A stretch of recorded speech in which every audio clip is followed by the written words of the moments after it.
నమస్కారం, నా పేరు శివ. అందరూ ఉన్నారు ఫ్రెండ్స్. వాటి వీడియోలో కార్మికులందరికీ కూడా ఒక పెద్ద గుడ్ న్యూస్ అయితే చెప్పబోతున్నానండి. అయితే వీడియోకి వెళ్ళే ముందు ఇలాంటి విషయాలు మీరు మరింత తెలుసుకోవడం కింద సబ్స్క్రైబ్ బటన్ ఉంది, దాన్ని ట్యాప్ చేసి మన సబ్స్క్రైబ్ చేసి పక్కన బటన్ని అప్లోడ్ చేసుకుంటున్నది కింద లైక్ చేయండి.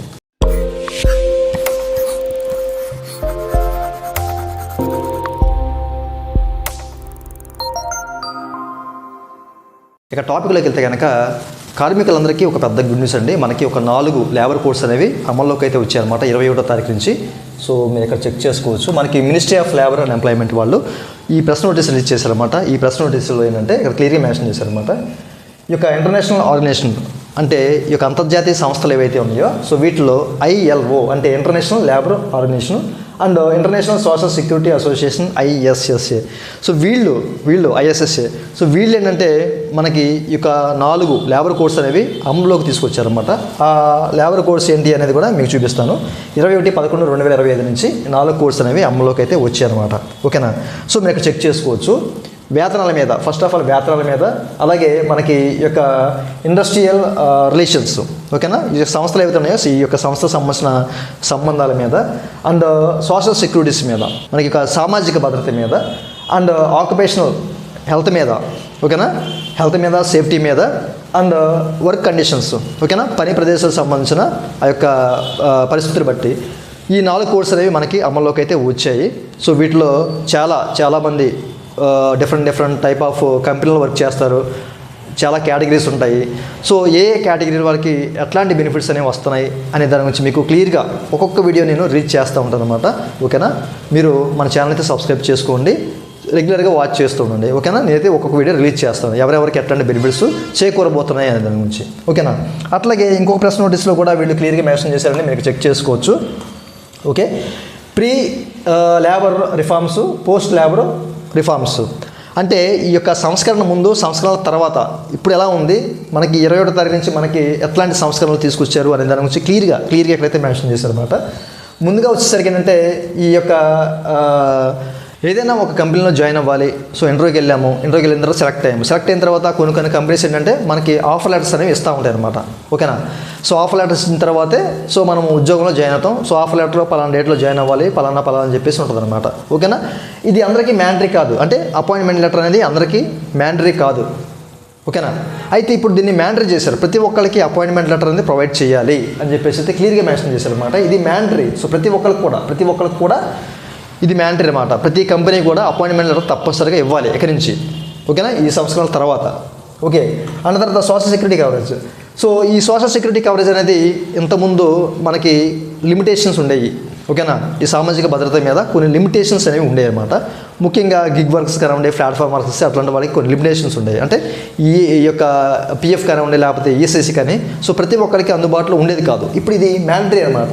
ఓకేనా? సో ప్రతి ఒక్కరికి అనేది ఈ యొక్క సోషల్ సెక్యూరిటీ అనేది తప్పనిసరిగా కల్పించాలి.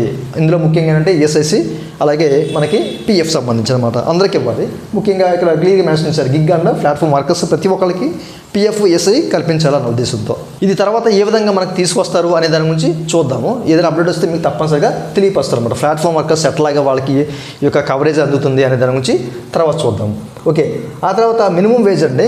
ఓకేనా? కనీస వేతనం అనేది ఏంటంటే కొంతమంది మాత్రమే, షెడ్యూల్డ్ కొన్ని ఇండస్ట్రీస్ ఉంటాయి, కొంతమంది ఎంప్లాయీస్ ఉంటారు, అట్లాంటి వాళ్ళకి ఈ యొక్క మినిమం వేజ్ రూల్ అనేది వర్తించేది. ఇప్పుడు అందరికీ వర్తించాలని చెప్పేసి అయితే క్లియర్గా మెన్షన్ చేశారు. ఈ వేజ్ 2019 ప్రకారం, ఈ కోడ్ ప్రకారం ఏంటంటే సో అందరికీ మినిమం వేజ్ యొక్క రూల్ అనేది అందరికీ వర్తించాలి అని చెప్పేసి అయితే క్లియర్గా మెన్షన్ చేశారు. ఓకేనా? ఆ తర్వాత ప్రివెంటివ్ హెల్త్ కేర్. సో కొన్ని కంపెనీస్లో ఏంటంటే మనకి హెల్త్ క్యాంప్స్ అనేవి సంవత్సరానికి ఒకసారి జరుపుతూ ఉంటారు అనమాట. అంటే ఈ యొక్క వర్కర్స్ సంబంధించిన హెల్త్ అనేది ఎట్లా ఉంది అనేది టెస్టులు చేయాలి. ఇది కొన్ని కంపెనీస్కి అంటే ఇది లీగల్ ఏం కాదు, లెక్క ప్రకారం అయితే. ఇంతకుముందు అయితే లీగల్ కాదనమాట. ఓకేనా? సో ఇప్పుడు ఇది తప్పనిసరి చేశారనమాట. ప్రతి ఒక్క కార్మికుడికి కూడాను సంవత్సరానికి ఒకసారి వాళ్ళకి హెల్త్ చెకప్ చేయాలి. అది 40 సంవత్సరాలు దాటిన ఎంప్లాయీస్ ఎవరైతే ఉంటారో వాళ్ళకి ఫ్రీగా చేయాలన్నమాట. యాన్యువల్ హెల్త్ సంబంధించిన యొక్క చెకప్ అనేది. ఓకేనా? సో ఇదొక మంచి విషయం అని చెప్పేసి అనుకోవాలి. ఆ తర్వాత టైమ్లీ వేజ్ అంటే ఈ యొక్క వేతనం అనేది సకాలంలో అందించాలి కార్మికుడికి. అయితే ఇంతకుముందు అది మ్యాండరీ ఏం కాదు. ఓకేనా? సో కంపెనీ వాళ్ళ దీన్ని బట్టి వాళ్ళు ఎప్పుడైనా వాళ్ళు ఈ యొక్క వేతనం అందించేవాళ్ళు. అంటే వాళ్ళకు ఇది ఈ టైం లిమిట్ అనేది ఉండేది కాదు. 1వ తారీఖు, 4వ తారీఖు, 3వ తారీఖు, వాళ్ళ 10వ తారీఖు. సో ఇట్లా ఓకేనా. సో వాళ్ళ ఫైనాన్షియల్ ప్రాబ్లం బట్టి మనకి శాలరీస్ అనేవి ఏదో డేట్లో వేస్తూ ఉండేవాళ్ళు అనమాట. ఇప్పుడు అది కాదు, ఫిక్స్డ్ డేట్ అనేది ఇవ్వాలి. ఓకేనా. సో ఇది మ్యాండరీ అనమాట. ఏంటి, టైమ్లీ వేజ్ తప్పనిసరిగా ఈ సమయంకి వేయాలి ఈ యొక్క వేజ్ అనేది, అంటే ఈ వేతనం అనేది అని చెప్పేసి క్లియర్గా మెన్షన్ చేశారనమాట. ఓకేనా. వేతనాలు సకాలంలోనే చెల్లించాలి, వాళ్ళకి లేట్ చేయకూడదు. ఈ డేట్ అంటే ఆ డేట్కి వేయాలి అని చెప్పేసి క్లియర్గా మెన్షన్ చేశారనమాట. ఇది ఒక మంచి విషయం. దీనివల్ల ఏంటంటే కార్మికులకు సంబంధించిన స్టెబిలిటీ, సో వాళ్ళు ఆర్థికంగా కొంచెం బలపడతారు. సో వాళ్ళ మనోధైర్యం ఉంటుందని చెప్పేసి అయితే చెప్తున్నారు అనమాట. అలాగే ఉమెన్ వర్క్ ఫోర్స్ పార్టిసిపేషన్, అంటే ఉమెన్స్కి ఇంతకుముందు అంటే కొన్ని కంపెనీస్లో నైట్ షిఫ్ట్స్ అనేవి ఉంటాయి. ఓకేనా. అందరికీ కాదు. సో కొన్ని పని పరిస్థితులు బట్టి వాళ్ళకి ఏంటంటే నైట్ షిఫ్ట్స్ అనేవి ప్రొవైడ్ చేస్తూ ఉంటారు. అందరికీ మ్యాండరీ కాదు. ఇప్పుడు నాకు కావాలి అంటే వాళ్ళకి ఇవ్వరు. ఓకేనా. సో ఇప్పుడు ఇది మ్యాండరీ చేశారనమాట. ప్రతి ఒక్క స్త్రీకి కూడా నైట్ షిఫ్ట్స్ అనేవి ప్రొవైడ్ చేయాలి. అంటే వాళ్ళు కావాలి అంటే, వాళ్ళకి కావాలనుకుంటే తప్పనిసరిగా ప్రొవైడ్ చేయాల్సిందే అని చెప్పేసి క్లియర్గా మెన్షన్ చేశారనమాట. ఓకేనా. సో ఇక్కడ మీరు చెక్ చేసుకోవచ్చు. సో అలాగే కొన్ని ఈక్వల్ ఆపర్చునిటీస్ కూడా వాళ్ళకి ఇవ్వాలి. సో వాళ్ళ ఆర్థిక పరిస్థితి మెరుగుపడేలాగా, వాళ్ళు ఎక్కువ సంపాదించుకునేలాగా మనం పుష్ చేయాలన్న ఉద్దేశంతో కూడా ఈ యొక్క రూల్ తెచ్చామన్నట్లయితే వీళ్ళు చెప్తున్నారు. ఓకేనా. అలాగే తర్వాత ఈఎస్ఐసి కవరేజ్ అనేది అందరికీ ఉండేది కదండి కొన్ని సంస్థల్లోనే. అట్లాగే ఇక్కడ 10 మంది ఎక్కువ, అంటే 10 మంది ఎవరైతే ఎంప్లాయీస్ ఉన్నారో 10 మంది కంటే ఎక్కువ ఎంప్లాయీస్ ఏ సంస్థలో అయితే ఉన్నారో అట్లాంటి వాళ్ళకి ఈఎస్ఐసి అనేది ప్రొవైడ్ చేసేవాళ్ళు అనమాట, హెల్త్ సంబంధించింది. ఓకేనా. అయితే ఇప్పుడు మీరు ఇక్కడ చెక్ చేసుకోవచ్చు.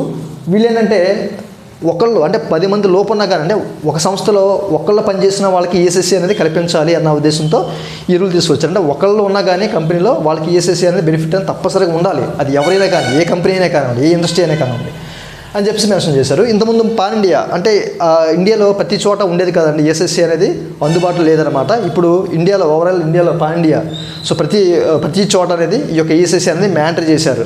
ఓకేనా. అది కూడా 10 మంది ఎంప్లాయీస్ లోపున్న కంపెనీస్లో కూడా ఈ యొక్క ఈఎస్ఐసి అనేది ప్రొవైడ్ చేయాలని చెప్పేసి క్లియర్గా మెన్షన్ చేశారనమాట. ఓకే.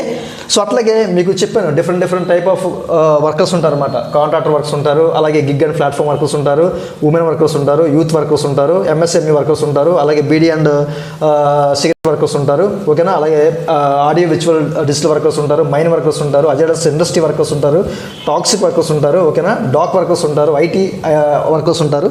సో ఇట్లా అనేక కేటగిరీలు, ఎక్స్పర్ట్ సెక్టర్ వర్కర్స్ ఉంటారు. ఇట్లా చాలామంది వర్కర్స్ అయితే ఉన్నారండి. సో ప్రతి ఒక్కరికి ఎవరెవరికి ఎట్లాంటి బెనిఫిట్ చేకూరబోతుంది అనే దాని గురించి క్లియర్గా ఒక్కొక్క వీడియో చేస్తాను.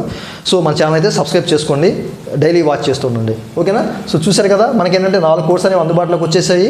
సో ఈ 4 కోర్సులో అనేక రకాల వర్కర్స్కి అనేక రకాల లబ్ధి అయితే చేకూరబోతుంది అనమాట. సో ప్రతి ఒక్కరికి ఈ విషయం తెలియాలి అన్న ఉద్దేశం చెప్తాను. ఇంకా మీకు ఏదైనా డౌట్స్ ఉంటే వీడియో కింద కామెంట్ సెక్షన్లో కామెంట్ చేయండి. ఇదండి వాళ్ళ video.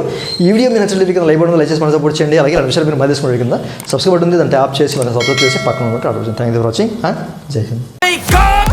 It's time to look at the enemy. Look in the mirror if he is no friend to me. It's not working out, maybe